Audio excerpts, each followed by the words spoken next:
This is Just Something About Her, a podcast from the Recount and iHeartRadio. Here I am with this outlet, and I just wish it on everyone. Yeah. I do. Hi, I'm Jennifer Palmieri. On this podcast, I talk to powerful women about how they made it to the top on their own terms. This week's guest, Brandi Carlile. So, I want to introduce four-time Grammy winner, #1 New York Times bestselling author, and the woman who just seemed to have pioneered the audiobook, which is I mean, Broken Horses in and of itself is a phenomenon, but the audiobook, I feel like you had a moment where you're like, oh wait, there's an audiobook. Let me crush that beyond all measure, and add something like 30 songs, things that you've never released publicly before on that. But just let me just crush that in case there's any question about any of this. Going to a whole new level. So I'm super excited to have you here. Congratulations on the book success too. Well, thank you very much. I'm excited to be here. It's going to be really fun to talk to you. There's so much in your music that one of the things I love about it is how it all seems to be striving for something. These songs, you all seem to be searching for something. Except for one song where you seem very certain, very satisfied, sort of have some relief and joy. And for me, that's the mother of Evangeline. So they can keep their treasure and their ties to the machine. 'Cause I am the mother of Evangeline. And you wrote, one of the things that you wrote about in the book, and then I think you did an Instagram post about it where you talked about when Evangeline was born, and this seems to be an important passage to you, because I did see that you pulled it out, that when Evangeline was born, Kath was the one that was pregnant with her. She was the one undergoing the pregnancy. And you're going to birthing classes and being sort of forced into the kind of role of a dad, and felt like you probably, you said you were recording an album at the time, that you had been nesting, but nobody told you that you were a mother, but no one told you that. And how we don't have, gay domesticity is still not a very well-worn path. Tell us about that. Tell us about being a mother in this, you're going down a pioneering path of gay domesticity, and what we should know about that, about those mothers. Well, when you say no one told me that, I mean more specifically our culture didn't tell me that. Right. That I was a mother, and that I was that those kinds of feelings and emotions, and actually even hormones and physical reactions, were not just allowed to me, but probably taking place. I had to decide not to carry Evangeline just based on life and jobs and logistics, and the fact that I still needed to use my body to earn an income in a way that I had the luxury of Catherine doing that. But it was, even though it was a luxury, it was a difficult decision for me to make. I wanted to stay traveling, and I wanted to stay living on a tour bus, and so she did do that, and I think that it manifested itself in the form of some minor grief initially, and that sort of grew as I realized that I didn't have any representation or mirroring, and in sort of our culture for what I was going to be going through. And it was that way in the birthing classes and the breastfeeding classes and all the things that we attended together. There was a spot for the dads, and it was a humorous spot where you get called up to the front of the room, and you get told to put a diaper on a baby doll, and everyone does it backwards, and you get told to put on a baby Bjorn, and you don't know how to use it, and all the moms laugh, and it's this kind of heteronormative relief valve for the pressure chamber that is gestation. So basically it was hard for me, and it kind of kept being hard right after she was born. Mm-hmm. It's I don't know how, I'm not good at holding babies. I wasn't the birth mother. I wasn't breastfeeding her, and so she didn't ever want to come to me. And I had just come through the trauma of having a wedding and getting married with the Defense of Marriage Act still in place. Right. And struggling through having a wife that couldn't immigrate to the country that I lived in because I couldn't vouch for her as a spouse to get her a green card. So it was like kind of one difficult soiree into domesticity into the next. And I think a lot of that is in that lyric for the song The Mother, in the way that I was able to reconcile it. And now I just think it's so important for me to keep my family and my situation visible. Yeah. So that, other moms, dads, and people of all different genders and persuasions can see what we went through and go, okay, well, I can take a couple little pieces of this and apply it to my life, and I'm a little bit less alone today, Was there a moment in particular where you finally felt like a mother, that you were the mother of Evangeline? Or was that the mantra that you had to keep telling yourself? The latter part of that question. It's like I basically don't write songs once I've got something figured out. I write the songs, and that helps me. And it helps you. So that mantra, repeating that on stage night after night in front of life-affirming and accepting audiences who laugh and clap and give me the support that I was looking for, has helped me. And then, of course, Evangeline has helped me by being obsessed with me and me being obsessed with her. So we have our relationship now, but it's so much different, than anyone ever told me it would be. So you're describing about motherhood. It seems like it's sort of an emergence then too. And you talked about that, you said that in the book, you said that people asked you, what was your coming out story? And you was like, maybe we should talk more about our emergence story. And that, but what struck me is you're one of the first artists who's been really successful that I think was always gay, that didn't have a coming, you're not like Melissa Etheridge who had a coming out story. Or Ellen, I know that when you saw that happen, that was a moment for you. But you seem, even as you're emerging, you seem like you're very certain at a really young age that you were gay, that you were going to be that you wanted to be an artist, that you were going to be an artist, and this unapologetic ambition.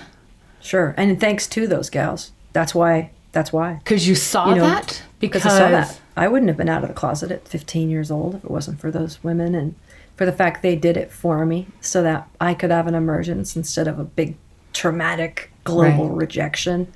And I remember being grateful then, and I am just unspeakably grateful now for it. But yeah, you're right. I did. I was able to come out really young and understand a little bit more about who I was.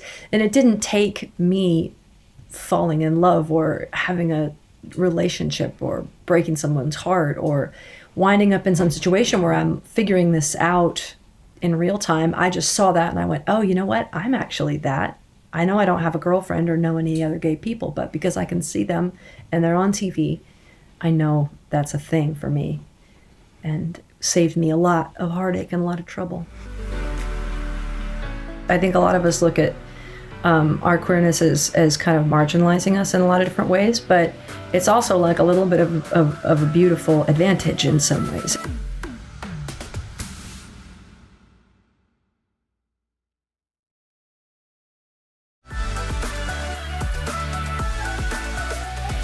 I felt like I couldn't express ambition because I wasn't going to succeed. And then you're embarrassed, right? Then you're humiliated. Who does she think she is to express this kind of ambition? But you seem to never have this fear. No, it's true. Yeah. No, it's something different, Brandi. You're something different. And the way you stand up to these men that you felt were, sure, and I feel like they probably were good allies in the end, but, let me read this one part. Let me quote your own words from your own book here.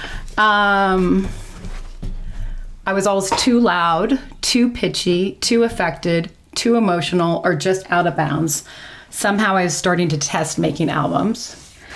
And then you say, talking about, I think this is one time in particular with working with Rick Rubin, who, for those who don't know, is a super famous record producer, just like one of the all-time record producers. And you had a falling out at the end. You said, predictably, I fell out with Rick again at the end of it. My fortitude knew no power differential. Good for you. Your fortitude knows no power differential. My dad had taught me so well to stand up for myself that I would defend my music at all costs. Being wrong didn't deter me one bit. I was fighting for the right to blaze my own trail, and standing up to men I loved and respected was honestly par for the course. I've apologized a lot and been apologized to, but I've never kept my mouth shut and then wish I hadn't. How has that made you successful? Or what is that giving you, that that ability? Where does it come from? Because it's different, Brandi. It's different than most women. It really is. Yeah, I think sometimes I have to dig deep and credit my queerness for things, because it's hard, because I think a lot of us look at our queerness as kind of marginalizing us in a lot of different ways, but it's also like a little bit of a beautiful advantage in some ways. And to me, I have seen men, I think, from a different perspective than a lot of women have seen them. And that's not to say any women are wrong about the way that they're looking at men in the way that we're marginalized by men either. But it just doesn't come as naturally to me to accept certain things, especially around volume, loudness, a presence, having a dominating presence. You get like nipped at, like sheepdogged, and kind of to put back in place. And even really great men, smart, liberal men, they don't see the look on their face as they recoil to a woman having a loud voice or speaking out of turn. And we see it. But I was raised really ruggedly and really queer, and my brother couldn't stand up for himself, and it was my job, and I in fact would get in trouble from my father if I didn't do it. And I guess, I don't know why, but I don't think my dad ever really put me in a role in that way that was anything other than strange. So I've just grown up with an extra mechanism and a broken mechanism. That's the way I like to look at it. Oh, interesting. But the ways that I interacted with those producers, whether I was right or wrong, was kind of astounding to me, even looking back on it. But it's just what felt natural to me at the time. I see an album as a document of a person's life and a snapshot, and of a moment in time.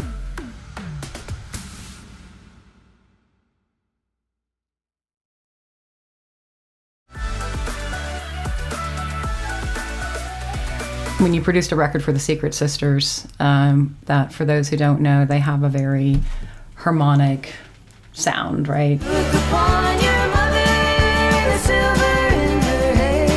Consider it a crown the holiest may wear. And you saw in these two women, when you were recording their album, a sort of tension, and you said that you realized that the job of the record producer was to record the tension.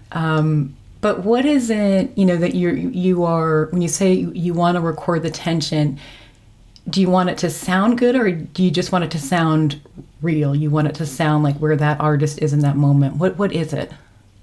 I want it to sound like where the artist is in that moment, which might not be right for everyone in terms of if they want a record to just sound good, or if they want me to plug them into a formulaic, homogenized template. I can't do it. I'm actually going to want to know what's going on in your life. Yeah. Like, are you going through divorce? Are you recovering from a drug addiction? Are you the happiest you've ever been? Because you've always wanted to have kids and now you have them. Well, that's the thing I want to document, because I see an album as a document of a person's life and a snapshot, and of a moment in time. And I also like it to serve the era that it's in and stuff. I'm not really big into throwbacky albums. I don't like to make albums that sound like the 1960s and 1970s. I like to make albums that sound like you right now. Yeah. And there's been a few times that can be really tear-inducing, because the person comes to terms with what they're dealing with. I feel like that's what Americana music does best, is that sort of isolates those small moments that that makes a connection, right? The more specific, smaller the moment, the more universal it can be felt. But what does it mean to you? Because you had a great way to describe why you feel like we're really proud to be an Americana artist. Well, I think we're really protective of our lanes nowadays, in kind of a polarized sense or whatever, Everywhere, sister, right? Everywhere. God. I think I just was happy to be in any lane or be allowed to come to any party or any dance. And when I saw Americana taking steps to honor and platform people of color, the artists that created our genre. Right. Because it all is back, eventually all of this comes back to R&B, right? Is that right? Like, or goes out to the blues? Like all even further than that, it comes from the destination, the origin of the instruments that we use. You know, it's like, it's so important that we recognize how people of color have been totally shut out of the genre that they invented and then didn't profit from for all these years, and watched us in turn profit from it by calling it other things. I want this reconciliation to happen around it. And I'm not trying to politicize the genre, but it's doing a really, I think, important thing. I'm a big crier, Brandi. Big crier. Yeah. Wrote a whole book about it, and wrote a whole chapter about it in this book about crying at work. But the Nashville sound, and by the way, I forgive you, like in that, because I worked for Hillary, and it was like those two albums. They just like saved me. You know, it's not a small thing. I mean, imagine. I can't even. You know what I mean? Like, you wrote, and you're looking tired, but you don't look scared. and I was like, hell to the yeah. That's exactly just that little, is that a couplet? They're not even. Just that two phrases. I was like, that's how we feel right now. Right. We're tired, but we are not scared. Yeah. And there's a difference. Yeah. It's subtle. Yeah. It's subtle, but other women can see it. Yeah. You have a mantra at the end of the book about, I will learn to accept the continuum. Mm-hmm. And it seems like after you won the Grammy, you had a lot of pressure on yourself, put a lot of pressure on yourself. And like, I have to make the most of this moment, like as if it was a sort of I've had this before, like a panic, like it's all going to disappear. You wrote that your fear about going back to the end of the line. How do you feel about this continuum now? I mean, that I feel like is just more about that I'm just so uncomfortable not knowing what's going to happen. I've always been like that. And I don't, like I said, don't write about things once I figure them out. I write about things when I need to. Yeah, you don't know what the story is until you tell yourself, until you like write it. Right. I mean, I wrote, by the way, I forgive you because I don't know how to forgive you. I wrote, I am the mother of Evangeline because I don't know sometimes that I am the mother of Evangeline. And I wrote, I will become comfortable with the continuum because I am not yet comfortable with the continuum. It's your new mantra. Right?